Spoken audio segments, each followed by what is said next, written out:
不错，今天又离我的小目标近了一点。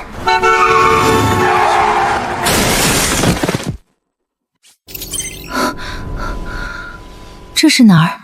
检测到宿主命数未尽，获得一次跨时空重生机会。系统已绑定古代真金军银，可兑换生活物资、药品、工业品及军火。现发放新手大礼包。古代银子能换现代军火，那还说什么？走！这是什么地方？大前国安陵城外石头村，这具身体也叫陆昭宁，十里八乡出了名的赌妇。江彦川为了他与家里决裂，带着分家银钱来到石头村。可成婚不到1年，他就露出了真面目。他赌光银子，卖掉书，还押了江彦川母亲留下的玉佩。3日前，他被赌场做局，欠下30两，又在争执中撞上灶台，骗钱卖书，还动手。这原主也太不是东西了。你家娘子欠了赌场30两，拿不出钱，自然拿你抵债。欠债的是陆昭宁，与我无关。你那恶婆娘已经死了，只能找你。谁说我死了？诈尸也得还钱，要么交30两，要么让你男人去做苦力。放开他！一个臭赌妇还敢命令爷爷！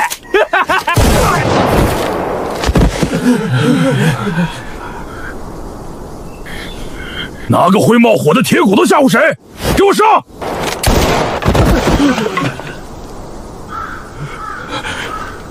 陆昭宁，你敢动赌场的人，龙爷不会放过你！告诉龙啸山，钱我会去赌场算清楚。再敢碰江彦川，我让他连赌场一起消失。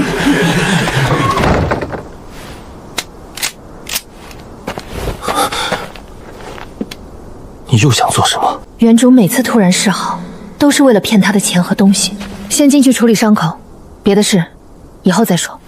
赌场不会善罢甘休，你现在逃还来得及。我不逃，从今日起，这个家我守。新伤旧伤，全是原主留下的烂账。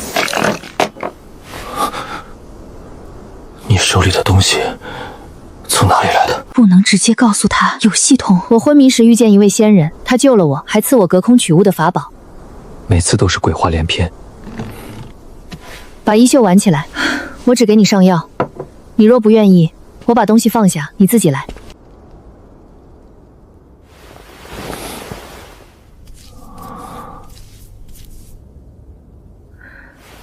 唐就说：“新手大礼包只有这些，系统商城余额不足，得先拿现成的东西换本钱才行。明日我去安陵城。”安陵城，去赌场卖东西。这是什么琉璃？值钱的琉璃，卖了它，我先把你的玉佩赎回来。你不必。必须，是我押出去的，就该由我赎回来。本少爷看上你的秀样，是你的福气，还敢要钱？这是给我娘买药的钱。松开！哪来的疯女人？给我拿下！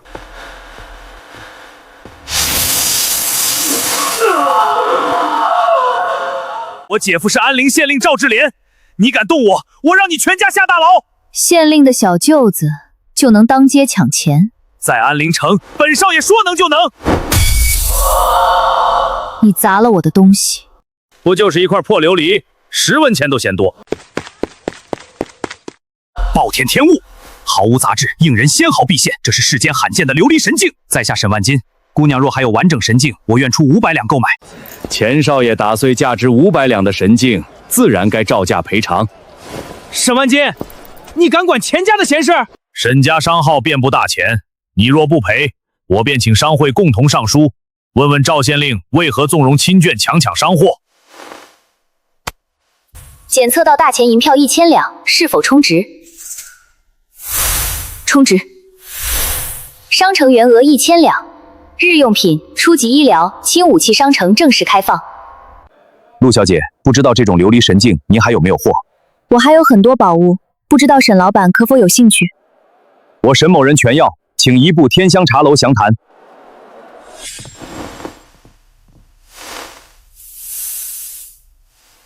这叫白砂糖。甜如甘露，白若新雪，宫中贡糖与它相比，简直难以下咽。我能长期供货。陆姑娘打算怎么合作？55分账。沈氏商行销售运输，利润55分，成交。生意谈完，该把江燕川的玉佩拿回来了。你还敢来？欠债还钱，把江燕川的玉佩和所有欠条拿出来。从今日起，我与赌场两清。你们若再去石头村，我就不是来还钱了。一个赌妇死了一回，不但会妖法，还搭上了沈万金。查清他的底细，那件会喷火的法宝，我要了。现在系统商城有钱了，需要兑换一些物资回去，兑换完成扣除12两。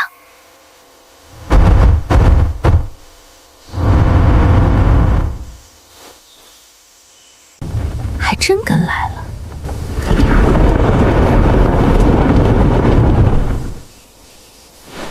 跟一路了，不累？臭娘们，你害本少爷赔了500两，还敢耀武扬威？银票、货物和妖气都交出来，再磕100个头！我还得回去给夫君做饭，怎么总有人上赶着耽误时间？上！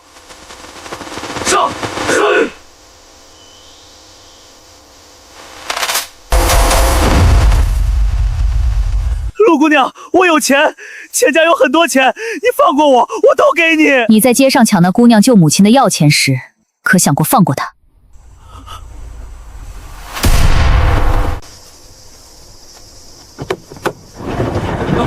陆家赌妇从哪儿弄来这么多精米白面？还能怎么弄？怕不是收了刘员外的银子，要卖江公子？昭宁，发了财也得孝敬长辈，给大娘4条腿。这是给我夫君买的，大娘真想吃，不如去地下问阎王讨一只。你这个克夫的恶妇，江公子跟了你，真倒了8辈子霉。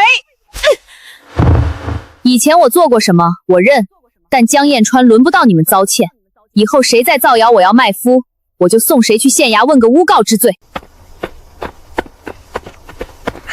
昭宁姐，我帮你拉。陆大壮为人老实，我还缺一个能信得过的人。别再去码头扛包了，以后跟着我做事，每月5两银子。5两？姐，你没拿我寻开心吧？刘员外什么时候来接人？接谁？你，或者我。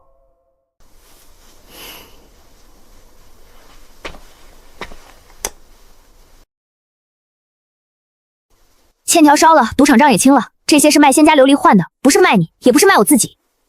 为什么？我说过，是我弄丢的东西，就该由我找回来。送回大伯家，算你预支工钱，也算我还他们从前照应燕川的情。这是和离书，你有仙人相助，日后不会缺银子，我留下只会拖累你。签了它，你我各自清白。你想离开吗？若你真想走，我不拦；但若只是觉得自己是拖累，这张纸我不签。我只想问，你愿不愿意给现在的我一次机会？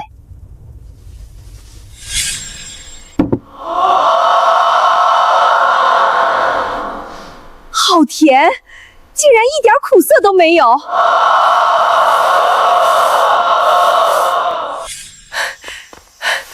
陆姑娘，第一批糖已经卖光了，老爷请您立即进城，再送一批过去。燕川，你伤还没好，好好在家休息。一定是那个陆昭宁，就是那个烂赌妇。富贵昨天就是去找他算账。来人，带20名衙役，再把赌场的人叫上，随本官去石头村。陆昭宁谋财害命，使用妖术杀死本官亲眷，罪不容诛。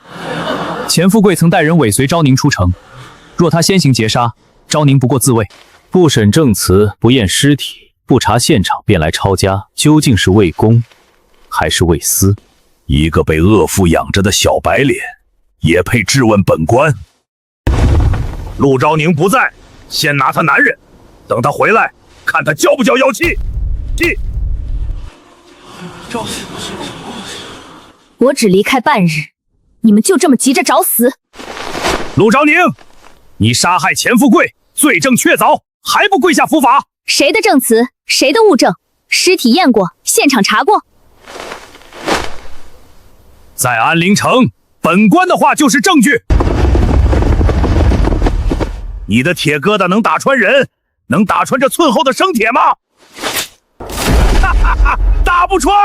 兄弟们，压过去！系统充值今日分成，兑换单兵肩扛式火炮。既然你们不讲王法，我就用我的规矩跟你们讲。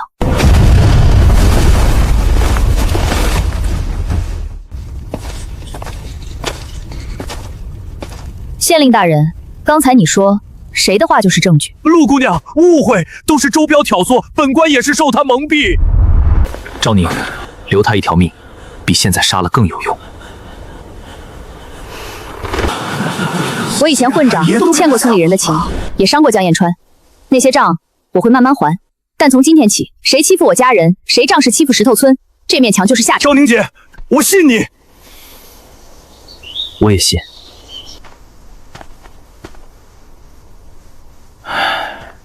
昭宁，这屋住不了人了，我叫些壮劳力先给你们搭个棚子。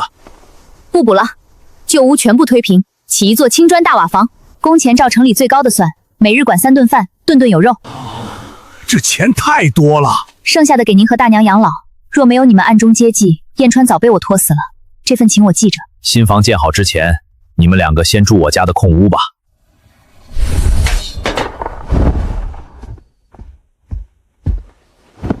这也是仙界的吃食。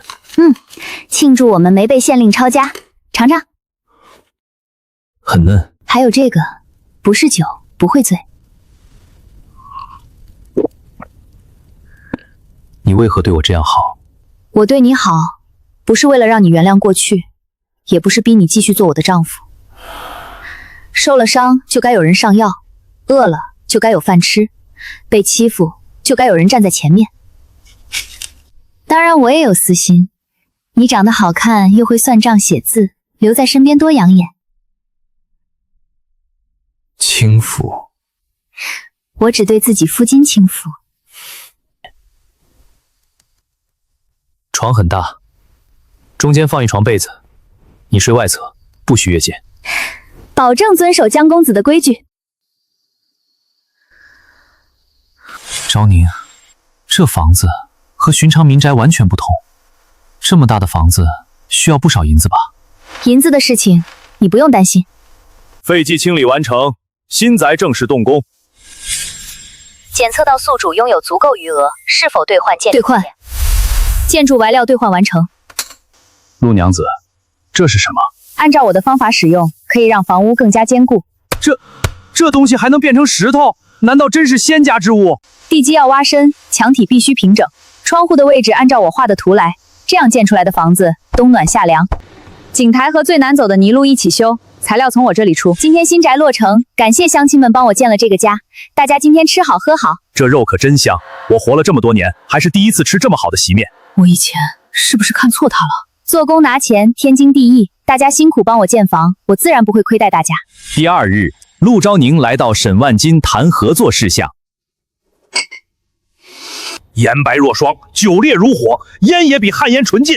商路铺开，必定日进斗金。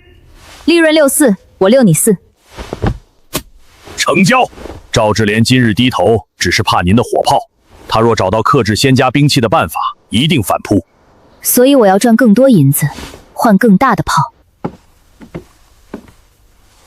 你能不能帮我管账？你这样做生意，早晚连自己有多少银子都不知道。所以才请江先生救命。江彦川，何事？你认真做事的时候特别好看。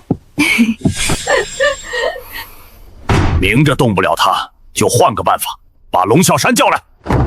周彪带着后盾都被一炮轰碎，太爷这是让我去送死，谁让你正面动手？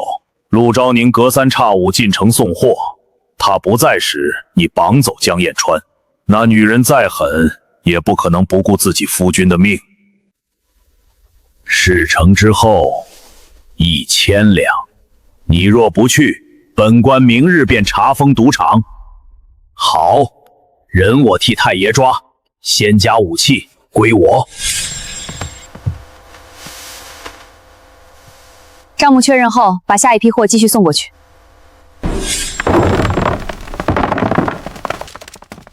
把江彦川带走。你们想用我威胁昭宁？江公子果然聪明，只要陆昭宁交出妖气和雪花堂货源，我自然放你回来。昭宁不会交，那就让他给你收尸。彦川，快跑！老东西，找死！大伯，陆昭宁回来之前，他就是我的筹码。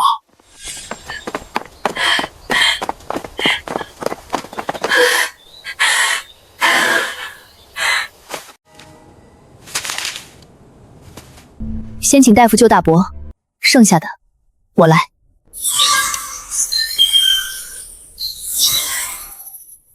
定位器还在移动，他还活着。收好家里，等我把他带回来。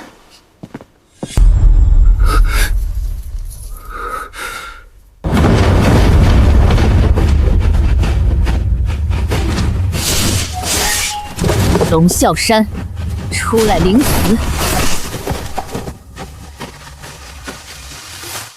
停手！再往前一步，我便割断他的喉咙。别交武器，他拿到也不会放人。闭嘴！你要什么？把枪扔过来，再告诉我仙家商城藏在哪里。商城只有我能打开。那就先把枪给我。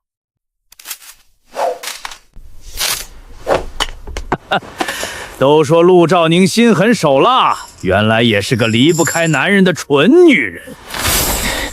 兆宁，走，走不了，剁了他！你真以为我只有一把枪？系统兑换单部火箭筒。怎么不响？因为我没蠢到把装满子弹的枪交给你。你敢开火，先死的是他！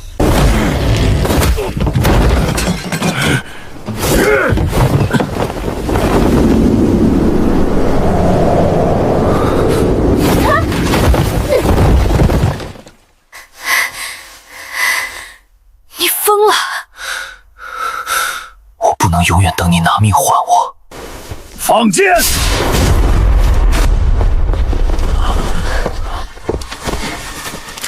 现在没有人质了。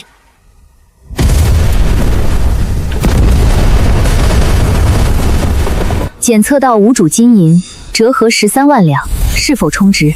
全部充值。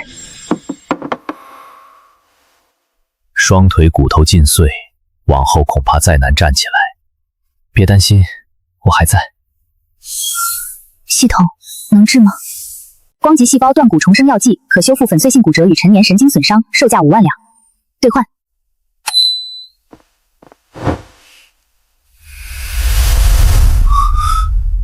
我的腿能动了。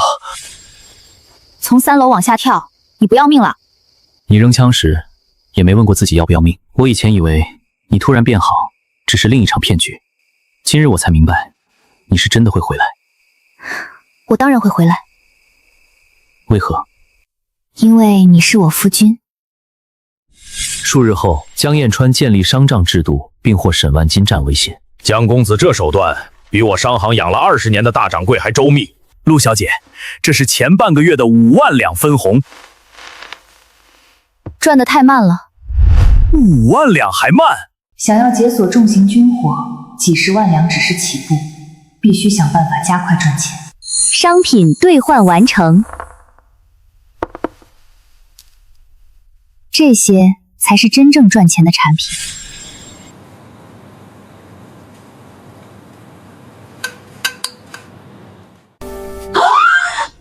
我出1000两，先给我10套。短时间内推出这么多稀奇商品，背后之人绝不简单。我倒要看看究竟是谁有这样的本事。沈掌柜，听说这里有一种能让皮肤变好的香皂，这些东西应该不是沈掌柜想出来的吧？柳小姐为何这么认为？因为沈掌柜会做生意，但不会创造这种改变市场的东西。能想到这些的人，一定不是普通商人。柳家掌握安陵城之外的商路，我可以帮你把这些商品卖到更多地方。合作可以，但我的东西不接受任何人控制。陆姑娘，你果然和传闻中的不一样。你有货，我有路，利润7-3，你7，我3。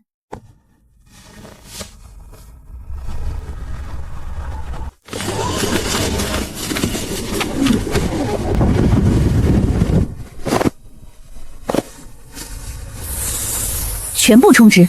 重型军火商城初级权限解锁。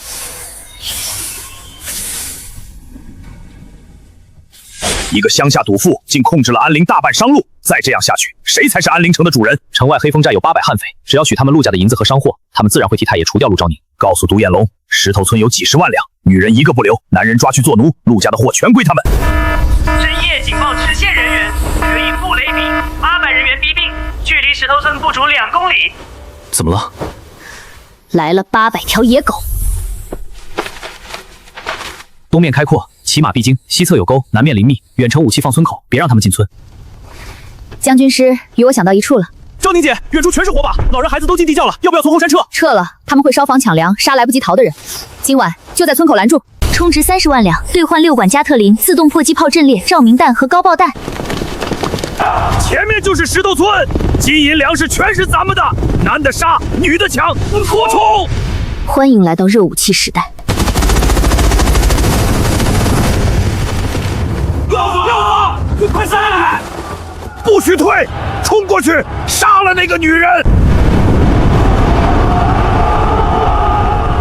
天法，这是天法！不能让他们回寨重种。大壮带队，今夜拿下黑风山。当夜稍后，趁主力溃败，连夜攻破黑风寨，也得不给手匪敲钟示警的机会。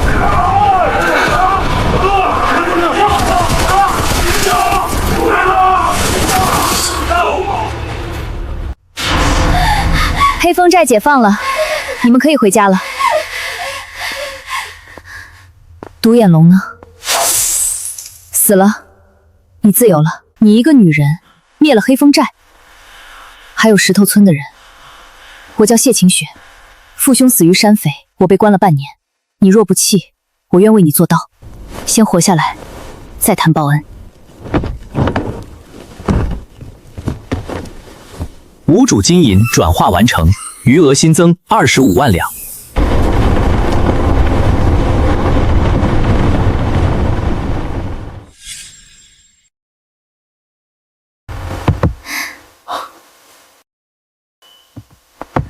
黑风寨地牢里救出来的，叫谢晴雪。见过江公子。热水和饭已经备好。赵志连许独眼龙5万两，还答应事后替黑风寨消去通缉文书。赌场县衙山匪，他已不是寻仇，而是不断借刀杀人。只要赵志连活着，石头村便永无宁日。我先前留他是因根基未稳，现在不一样了。不急，他必会向上求援。与其惊蛇，不如等他把更大的敌人引出来。魏将军，您可能要为我做主。陆昭宁私藏仙器，聚众谋反，手中还有数10万两财宝。一个村妇也配站着神兵？点齐1000种甲，踏平石头村。神兵和金银一个都不能少。这次不是打手山匪，是州府1000重甲精锐，正面冲锋连骑兵都挡不住。城外车马和密道都备好了，现在走，商货与银子还能保住。这些日子合作痛快，大军一来，我变成了真正的反贼。现在离开，拿走应得的银子，我绝不怪你们。若留下，便是把沈家、柳家的身家性命全压在我身上。富贵险中求，没有陆娘子，我沈家一辈子也摸不到天下首富的门槛。老沈不走。我长家时，族里都说我撑不过3个月，如今因1000重甲便逃，我丢不起这个人。好，从今日起，荣辱与共。怎么不睡？若此战赢了，赵志廉和魏通海都死在石头村，朝廷不会再把你当普通村妇，会把我当反贼。你怕吗？怕，但我更怕一退再退，最后连身边的人都护不住。那便不退。你会陪我走到哪里？你走到哪里，我便替你把账算到哪里。江先生的情话也这样一本正经。这是实话。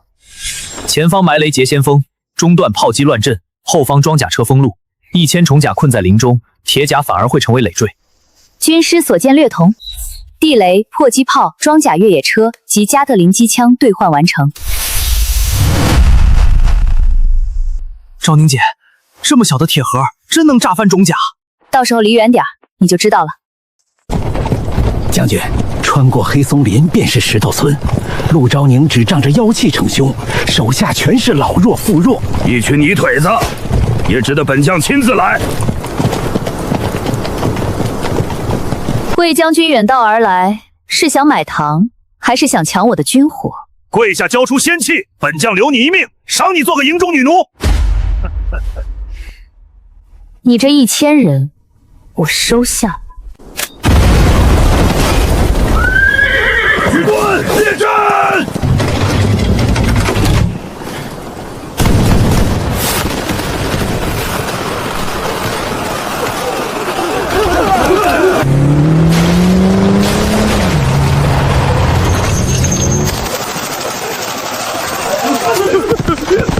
这么快了！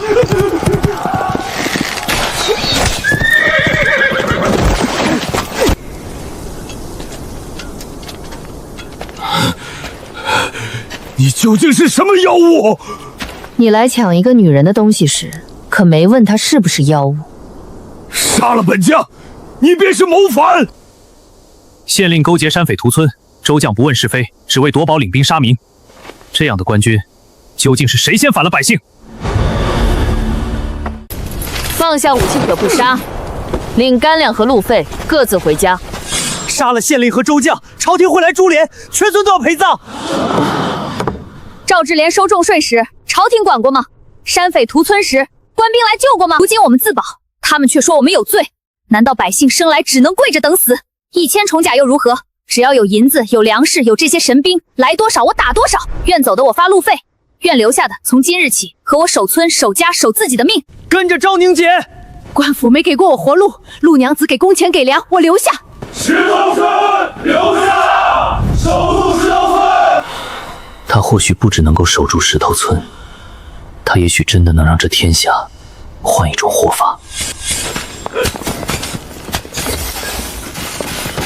水泥、钢筋、铁丝网和探照灯兑换完成。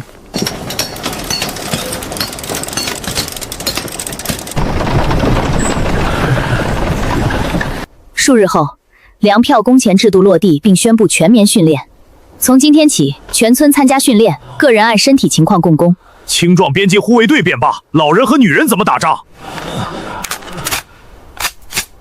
这种武器面前，力气不是最重要的，能稳住枪，扣动扳机，就能守住自己的门。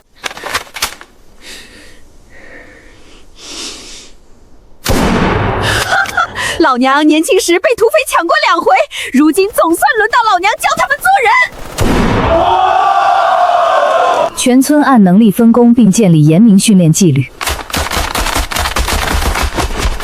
枪口对着同伴，罚跑10圈，再犯退出护卫队。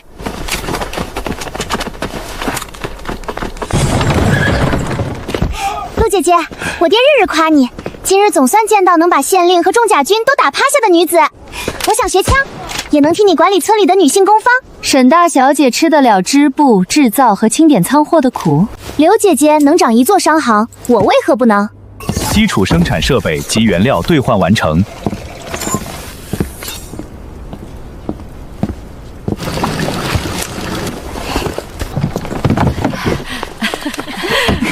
从前只能依靠丈夫和田地生活的女子，第一次有了自己的工钱。个人劳动所得归本人，任何人不得抢夺。女子可独立立户，继承工钱与房产。谁认为女人赚的钱理应归男人，可以不来工坊，也不领陆家的粮。你写那条村规时，没怕男人们闹？怕，但你说过人不是谁的物件，女子的银钱和命也该归自己。启禀大人，安陵县令赵志廉、魏通海都死了。那安陵城每年送来的数万两银子，财路断了。区区一个村妇也敢坏本官好事，潜入石头村杀陆昭宁，夺喷火神兵，江彦川若不识趣，一并杀了。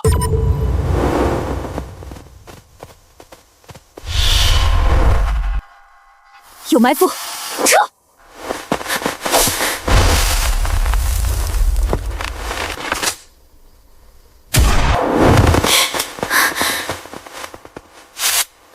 谁派你来的？刺客失手后多半自尽，搜身时已经取走了。先让他活着，明日再审。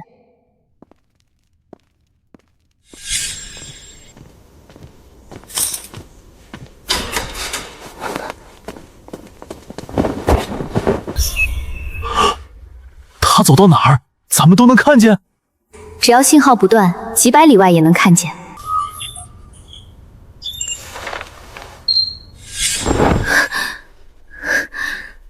天子号刺客全军覆没，陆宅处处是会发光会叫的机关，他绝非普通人。废物！集结1万州府精锐，3日后本官亲自踏平石头村。1万大军，咱们全村满打满算才几百人。等他集结完再打上门，我岂不是太给他面子？3营分驻城外，巨将至少2日，此刻州府城内反而最空虚。你们要先攻州府，擒贼先擒王，不是想，是现在就去。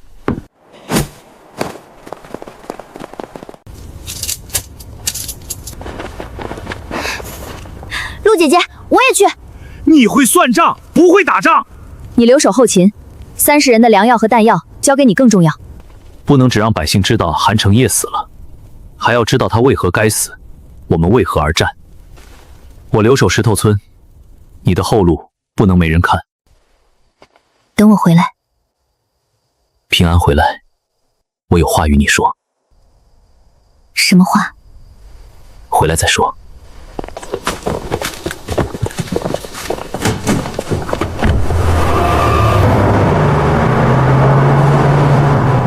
1日黎明前，初几对达州府并遭守军。石头村没人了吗？连老太婆也来攻城。待会儿让你看看老太婆怎么打烂城门。一个女人领着老弱残兵也敢来州府送死，调500铁夫营出城，把他们全部踩碎。开火！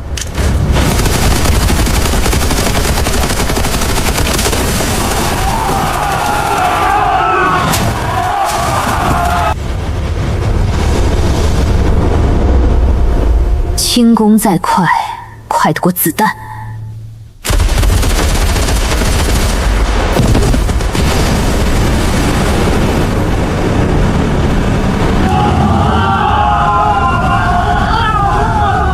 不抢商铺，不伤百姓，只控刺史府粮仓和军械库。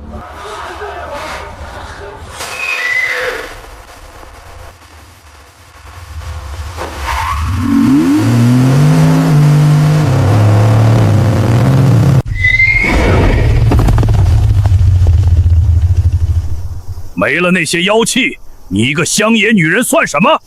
本官今日亲手斩你！谁告诉你，我离开车便没有武器？陆大人饶命！官印、库银和田契，我全给你。你逼百姓交3年税银时，可曾饶过他们？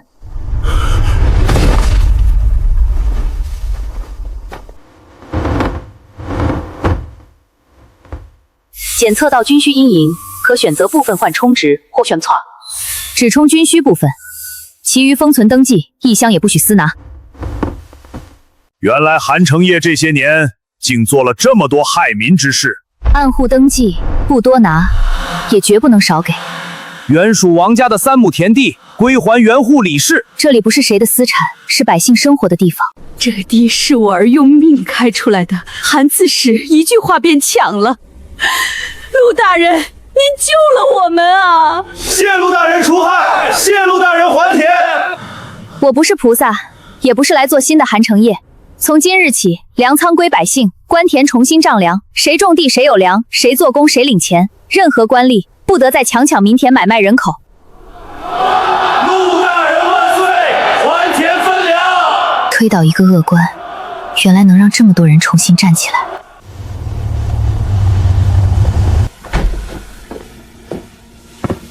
我回来了，你要说什么？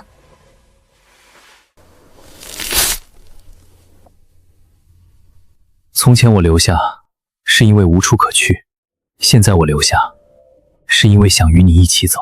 赵宁，我愿意重新做你的夫君。只是名义上的？不是。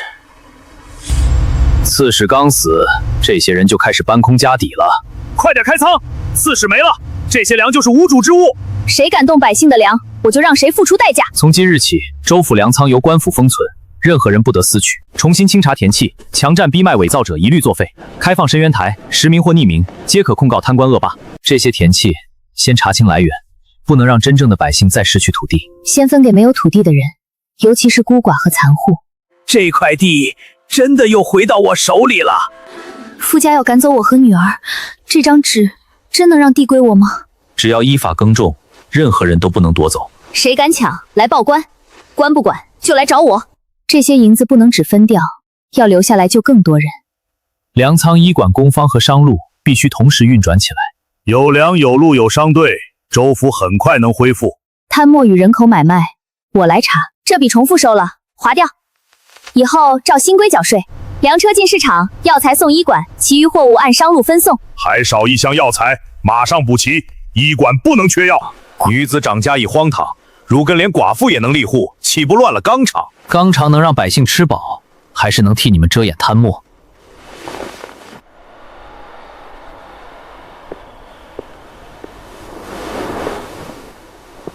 累了。打仗只需决定往哪儿开炮，治理一座城却有1万件小事。后悔？不后悔。系统能给我武器，却不会替我决定武器该对准谁。他也不会替百姓分田、定规矩。所以你需要我们。是，尤其需要你。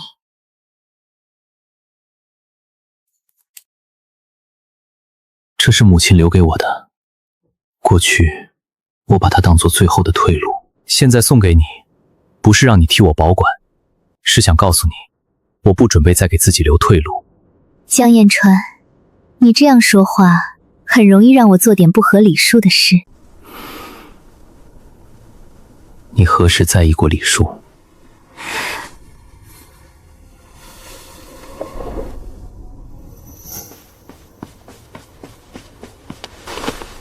别去。为什么？主上在忙。城外万人按兵不动，形成新威胁。1万人若突然攻城，州府百姓必受牵连。那便让他们不想打。反贼陆兆宁杀害朝廷命官，还敢来招降本将？你中的是大钱，还是拿士兵性命换私财的贪官？识君之路，忠君之事，再进一步便是开战。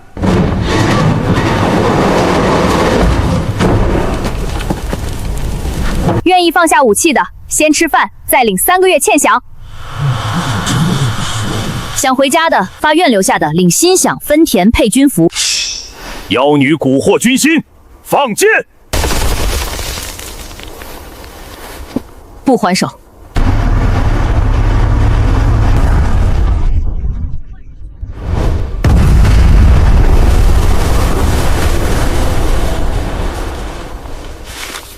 我要杀你们，不必煮这10口锅。你们的敌人不是我，是让你们饿着送死，自己却藏着几10万两的韩城业。俺娘等军赏买药，他们却说再闹就砍头。这样的官，凭什么让俺卖命？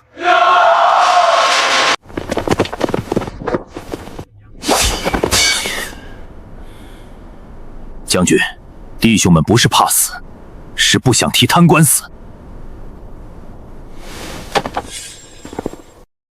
你若像韩承业一样搜刮百姓，我王振山第一个烦你。可以，你替我盯着。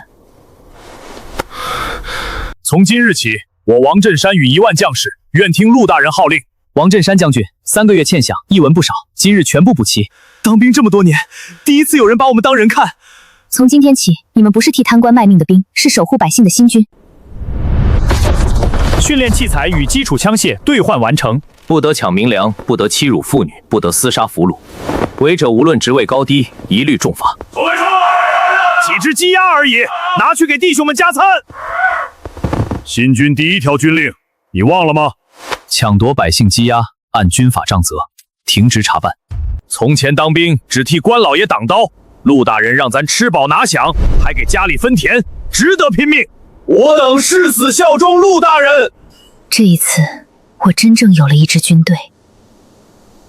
宿主势力人口与可支配财富达到标准，重型军火库终极权限开放。赚银子果然比空谈天命可靠。一个乡野女子怎可能得仙人垂青？陛下乃真龙天子，那仙缘本就该归皇室。陛下，那女子既有仙气，又有长生之法，召她入京便可尽归皇室，封她郡主，给她荣耀。她得到的仙缘也该归朕所有。若她献出仙气，朕可封赏；若不愿，那便不能留。奴才遵旨，这便启程宣旨。圣旨到，陆昭宁接旨。陛下有旨，封陆昭宁为安陵郡主，命其携仙气入京受赏。封赏是假，试探是真。果然不是来封赏的。陆郡主，陛下赐酒，何不谢恩饮下？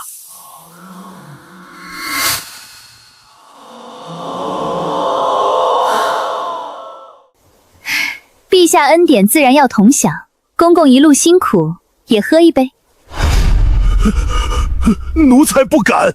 不敢，还是知道有毒。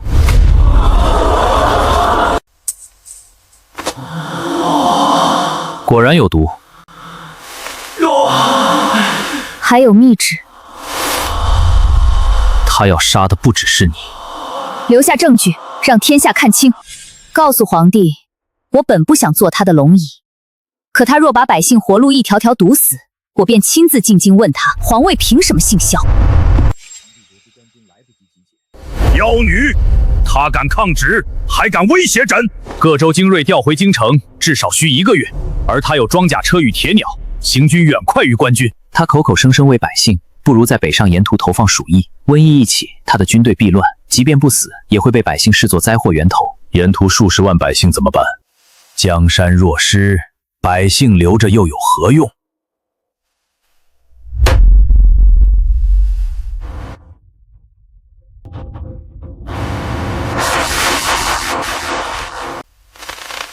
京城急报，3村已经发病，必须马上救人，先救百姓。这不是你的错，可他们是冲着我来的。若你不反抗，他们也会死于瞌睡、饥荒和贪官。错的是把百姓当牲口的皇帝。不能再等了。京城必须去了，无论你做什么，我陪你。既然他不配做天下人的皇帝，那便换一个。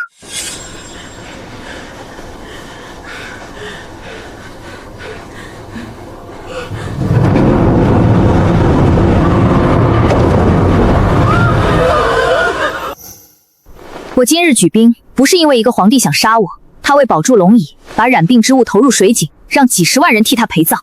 这样的朝廷，不配让我们再跪。愿意跟我走的，我们一路救人，一路打到京城；愿意留下的，守好州府和家园。誓死追随陆大人。按所长分队，不误救人。先避疫去，再保良药。救人应用的一件都不能少。出发，救人。防疫药品运输与净水装备兑换完成。这一仗还没开打，你已经花了几10万两。钱赚来就是用的，人死了，什么都没了。老沈，你如今还没陆大人看得开。药箱不能错，救命要紧。先查毒源，保证水路，各司其职，北上救人。休息一会儿。禹州有10万人，疫情最重，先去那里会耽误进京，却能救下最多的人。那就先去禹州。你不怕皇帝趁机集兵？我若放弃10万百姓，坐上皇位也与他没有分别。昭宁，你已经比许多坐在龙椅上的人更像一个君主。先别给我戴高帽，我只想赚够银子，把重型军火库全部点亮。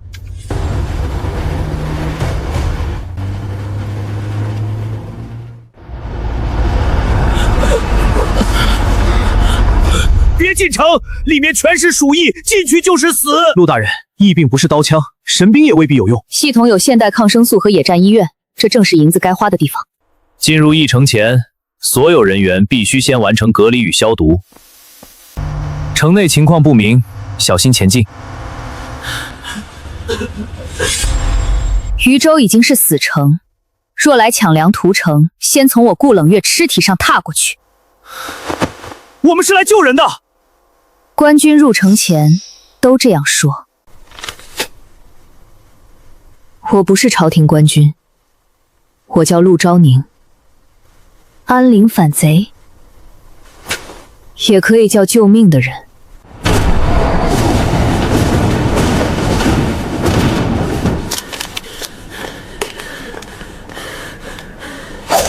这些没有药草气味的怪物不能给病人用。你治好多少人？我已尽力。我知道，所以你更该明白，原来的方法救不了重症。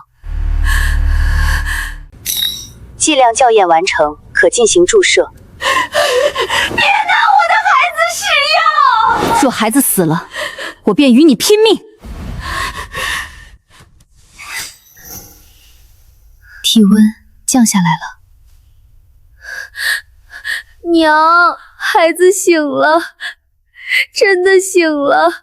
这药竟真能救命，多数病患开始稳定了。病菌类型确认，建议隔离、净水与全面消毒。这些医术我想学，这些知识来自1000年之后。你若留下，我教你器械，也给你看现代医书。条件是什么？帮我救人。就这样，我听你调遣，但若你用神药害人，我仍会杀你。欢迎监督。3区分开，任何人不得混行。良药清点完，马上送往3区。有人故意投医，先消毒，再接触病患。3日死亡下降，7日重症出院，总时长9个小时。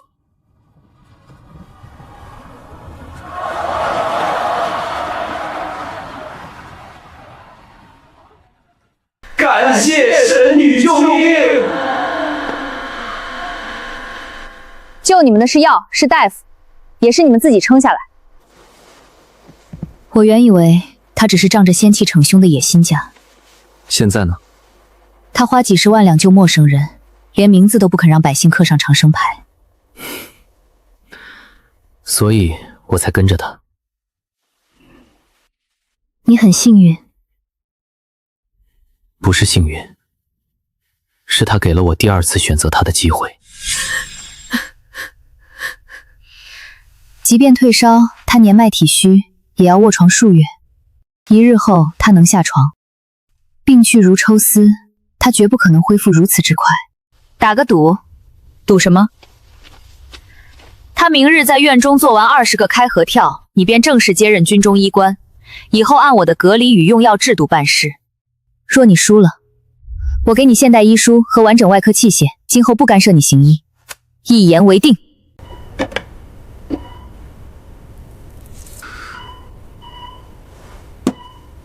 次日，老夫退烧并自行进室。我饿了，再给我一点。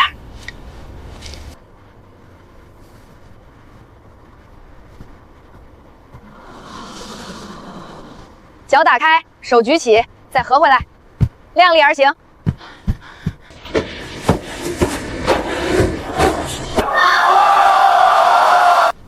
我输了。从今日起，顾冷月听从大人调遣，不是听我的，是听证据和病人的命。这些知识，你真的愿意给我？只要你能交出更多大夫。于是日式，郑州燕川发现外部病例持续新增，城内严格隔离，外部却持续新增，说明有人还在投毒。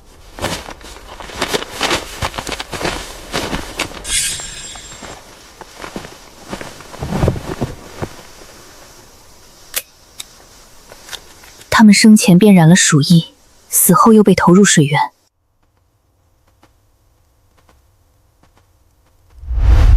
抓住他！果然还有余党，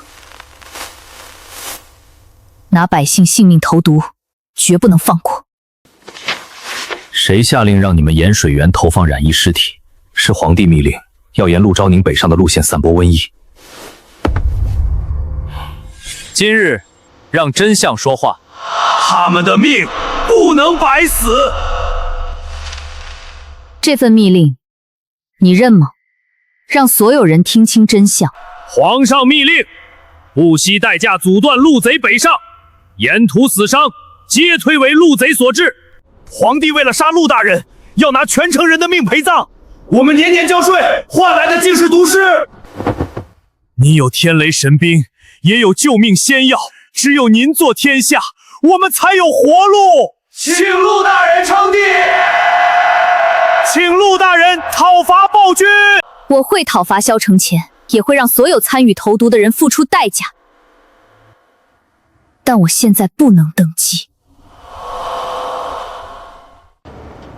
禹州仍有病人，北方还有更多村镇等着药品。我要的不是一座空龙椅，是百姓不再被随意牺牲的天下。等瘟疫平息，京城攻下，再由天下人决定谁该坐那个位置。愿随陆大人就义北上。冷月院率医护营北上，沿途救治病患。情报营先行开路，清除投毒者。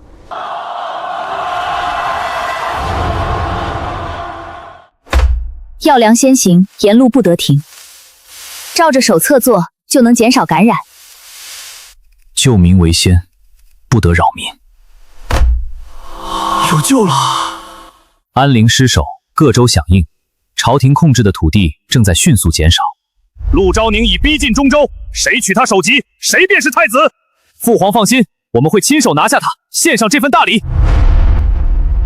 当我登位者，皆要退开。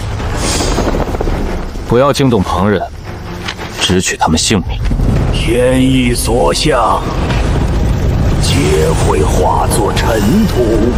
大皇子萧景泰掌握战象军，手握朝中最强冲阵力量；二皇子萧景恒控制夜宵暗卫，掌握隐藏于暗处的杀伐力量；三皇子萧景产与护国法师关系密切，借助神术势力争夺皇位。大皇子会正面拦截，二皇子擅长暗杀，三皇子最可能借所谓神术动摇军心。让他们一起来，正好省路费。赶路这么久，休息一局。输了的人负责今天整理情报。规则简单，胜负也很明显。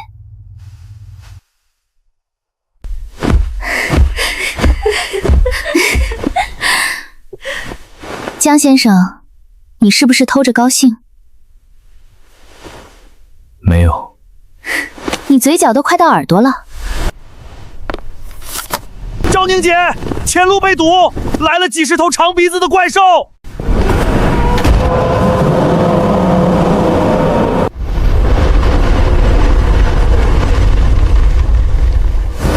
陆兆宁，本王的藤甲相军刀枪不入，你若跪下献出仙气，本王可纳你入府，保你一世富贵。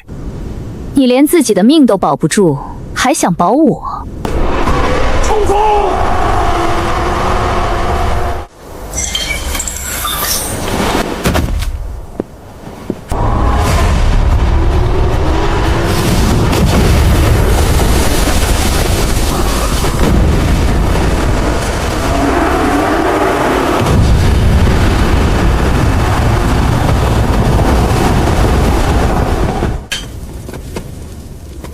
看来你的富贵保不住你。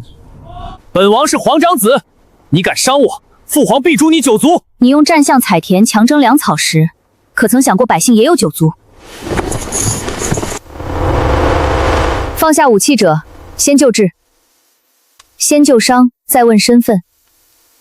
真的分给我们，真的分给我们。家人无忧后，你们再决定去留。先给伤员和守夜的人。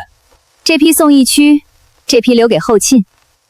大皇子送来的军粮，倒比他本人有用。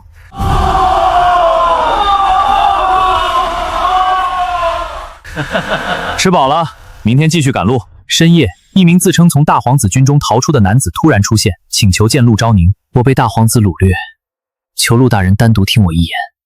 大人救我脱离苦海，我愿以身相报。袖中迷香，左手虎口有常年用剑的茧。外面还有人，二皇子的安慰到了。被看穿，果然不是逃兵。药效已起，他动不了了。还有人，外面包围营地，锁定目标，封住3条路。站住！再动一步就别怪我们不客气。别追散，逼他们往空地走。刚才不是说你腿子不配碰你们吗？跑什么？都老实点，别逼我们动手。所有线索都指向二皇子。他知道暗卫失守，很可能已经逃了。回京，绝不能落到他们手里。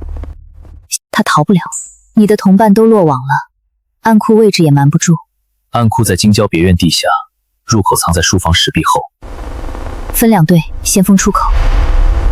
这些足够证明他藏不了多久。每一箱都有记录，数量没有错。军饷救灾优先，剩下的才用于装备。有了这些，北上速度会提升。这等神物，竟真的能飞上天！先送药和救命物资，前线等不了。他最先想到的，永远是怎么救人。等天下安定，你想做什么？开学堂，教人识字、算账、看律法，女子也收，穷人也收。你呢？把路桥、农机和医院都搬出来，再睡3天3夜，不看军报。我陪你。陪我睡3天。陆昭宁，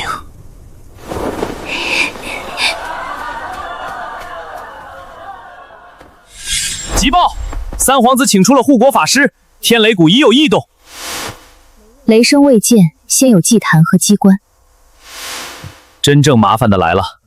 既然他摆下祭坛，我们就去揭开它。祭坛有机关，不像真正的天雷。他不是号称能请9天神雷吗？正好让他看看谁的雷更响。你们不能进谷，这是法师忽悠之地。先稳住百姓，再查祭坛。这一仗不能只赢火力，若百姓信他代表天意，即使杀了人，也会留下后患。那就先拆穿他的神迹。真人，云势已聚，雷时将近。还要多久？我要让天下看见天罚降临。今日天雷降世，便是逆军覆灭之时。百姓只是被蒙蔽，不可伤他们。陆昭宁以妖气祸乱天下，女子长兵更是违逆阴阳。今日贫道奉天诛妖。先破他的骗局，再救这些百姓。让他们亲眼看看所谓天罚是什么。铜线、火药，还有藏起来的人。那不是机关吗？怎么会是天雷？妖女幻术，不足为信。天雷已至，众生当见天意。真的引来了雷，看到了吗？天下都会臣服。别急，假的神迹总会留下痕迹。铜能引雷，他不是请来天雷，只是知道雷会落在哪里。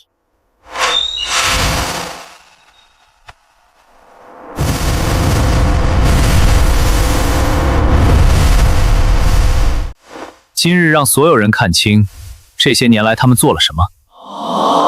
香火入司库，活人送丹房。他们说带我女儿去侍奉仙人，她进了道观便再没回来。今日以雷火敬事，所有阻我者都随这场天雷消逝。先护百姓，再拆他的神坛。空中支援与远程火炮坐标锁定完成。这是什么妖物？哈哈哈哈哈！你不是会请雷吗？看看我们陆大人的雷！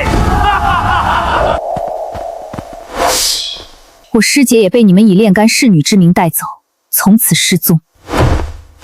贫道乃护国法师，你们敢如此对我？那些失踪的人都被你藏到哪里去了？他的罪由受害者和公开审判来定。陆大人救瘟疫分良田，护国法师只会骗钱害人，谁才是天意？还用问吗？让路，让救人的队伍过去。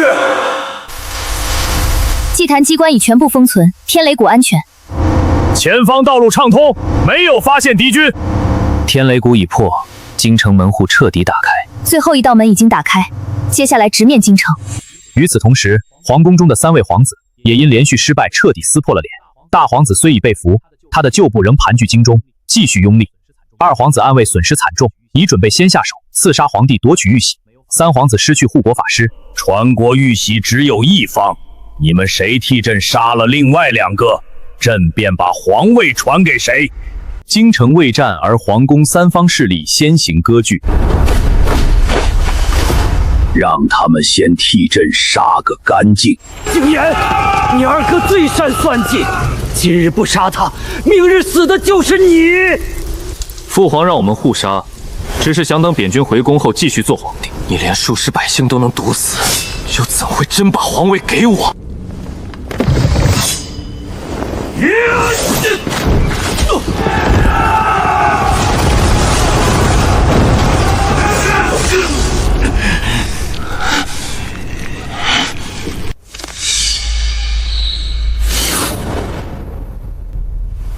朕是天子，天下都是朕的。皇帝投放鼠疫，3位皇子争权互杀，这样的皇室不值得弟兄们再流血。本王有传国玉玺，你们应当拥立我。玉玺救过禹州百姓吗？给过士兵军饷，让京城饥民吃过饱饭吗？俺弟弟在禹州，是陆大人的药救了他，俺不替骚家打了。开城迎陆大人！打开京城9门，维持秩序，任何人不得趁乱抢掠。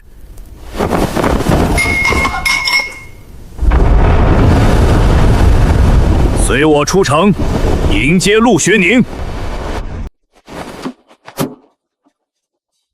昭宁姐，城门开了，咱们还轰不轰？百姓主动开门，轰什么轰？我们进城，只为救人和安定京城。灭火封仓，救治百姓，成为宁军入城后的第1道命令。这一刻，京城迎来的不是新的征服者。陆大人来了！救百姓的陆大人来了！赵姨，你以后会不会也像旧皇帝一样，把我们扔进瘟疫里？若有一天，我也把百姓的命当作草芥，你们就像今日推翻萧家一样，把我也推下去。他要的从来不是别人跪下，而是人人都能站起来。入京第1日，陆章宁没有登上金殿，而是先查国库稳民生。先封库，账目一笔不能少。比起争夺皇位，他更在意京城百姓能不能活下来。先让人吃饱，金銮殿不会跑。旧太医院不再只服务权贵，新的医署要为所有百姓开放。先分诊，再救治，所有疫病记录重新归档。救命的地方不该有门槛。旧账一页页查，涉案之人一个不漏。医署救人，情报查罪，京城旧秩序正在被重新建立。先通商路，再补缺口，药粮必须走在最前。旧税太乱，统一税目才能让百姓和商户都看得懂。只收明税，不收暗钱，商路才会真正火起来。商路、国库、税制3件事必须一起重建。今日议的不是谁的权利，而是天下百姓往后的日子。这里没有高低之分，有话就坐着说。先问百姓能否活下去，再谈制度是否好听。女子称帝，有违祖制，天下人恐难接受。这些都是禹州百姓活下来的人证，也是新政救下的命。旧皇帝是男子，却险些毒死10万人；陆大人是女子，却救了我们。百姓任谁让人活，不认谁生来是什么性别。州府、军队、百姓和各行各业的文书都已经送到了。百姓盼安定，军民盼新法，请陆大人承担天下之责。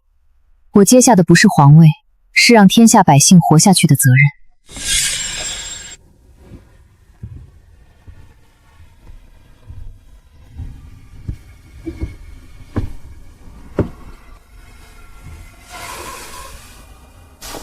定国号为昭，取光明昭示之意，改元新宁，愿天下重新安宁。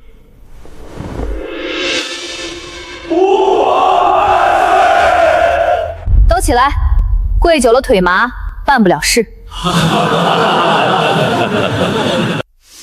新朝第一令：废人头瞌睡，停强制徭役。从今日起，人不是货物，任何买卖人口者，严惩不赦。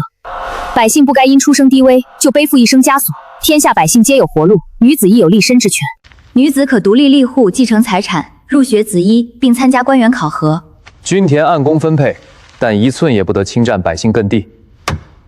商税、矿产、工坊收入已入账，银两来源全部可查。民生物资兑换完成，先让百姓吃饱喝净水，用上药。有了新功绩，修桥造屋和生产都能快很多。民生是根基，力量是保障，两条线都不能停。重型武器必须中央登记，未经授权不得对平民使用。3个月内粮价下降，疫病减少，道路水井也逐步恢复。各州回报，粮食稳定，医属压力减轻，百姓生活正在恢复。高产稻种江南试种成功，亩产远胜旧粮，北境棉衣也已送达。好的成果要让更多百姓用得上。首批女子医学生已完成考核，准备分赴各州医属。当皇帝比打州府累多了。是谁当初说要给百姓换一种活法？是我，可我也没说不能抱一下夫君充电。这是御书房，整个皇宫都是我的。臣也是。你不是我的东西，你是自己选择站在我身边的人。那臣选择再站近一点。陛下初定天下，臣有一事，关乎皇室根基。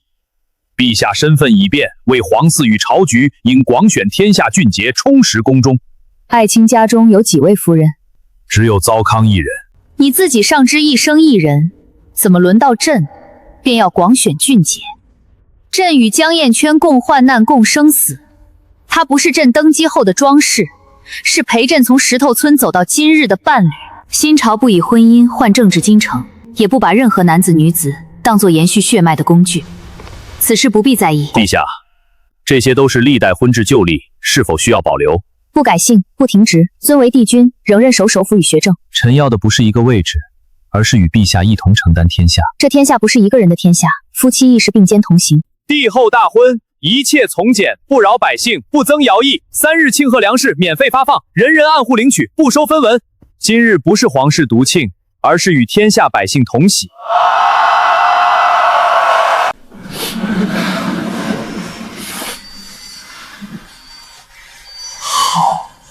好啊，张宁姐，姐夫，往后也得好好的。今日任命只看能力与功绩，不看出身与性别。监察百官，查实每一份罪责，重开商路，让天下货文流通。国库每一笔钱都要用在该用的地方。医属救治百姓，也要培养更多医者。新朝需要的是能做事的人，不是被困在身份里的人。读书的机会不该只属于少数人。明理求实，自立济民，学的是知识，也是担当。明理求实，自立济民。设备只是工具，真正要送出去的是知识。每一页都要准确，孩子们拿到的必须是可靠的知识。送到每一个州县，让学堂和医属都能用上。学会文字，学会知识，也学会改变自己的生活。1年之后，新朝修通官道，南北往来不再受阻。2年之间，2种推广各州，百姓终于不再为饥荒担忧。3年之后，当外敌踏入边境，新朝军队守住了百姓身后的土地，守土而不扩张，建设而不止步，这片土地迎来了新的时代。每一次兑换都要先问能不能让百姓受益。学会制造，才能让这份力量传给更多地方。所有装备统一登记，未经授权不得调动。系统给我的不是特权，而是建设天下的工具。没想到多年以后，这里已经变成了另一个模样。当年连活下去都难，谁能想到会有今天？你从这里走出去的时候，想过会改变天下吗？我只是想让更多人不必再从这样的日子开始。若当时我坚持与你和离，会怎样？我会尊重你，把玉佩还你，再自己赚钱买炮。不会追我？会追，等你愿意时再追。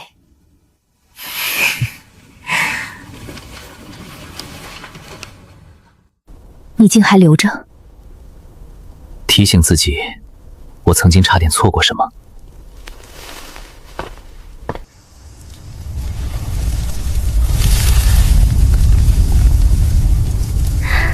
现在不用提醒了。那臣把余生给你。这个可以收。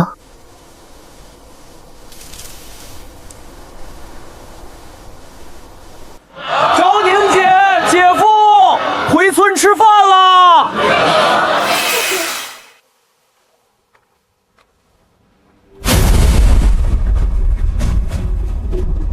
从漏风土屋走到这里，原来已经这么远了。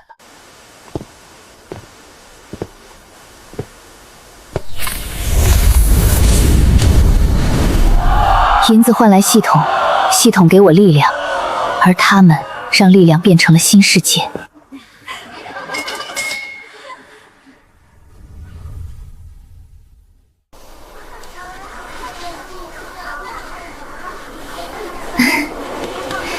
故事没有结束，这个重新点亮的时代才刚刚开始。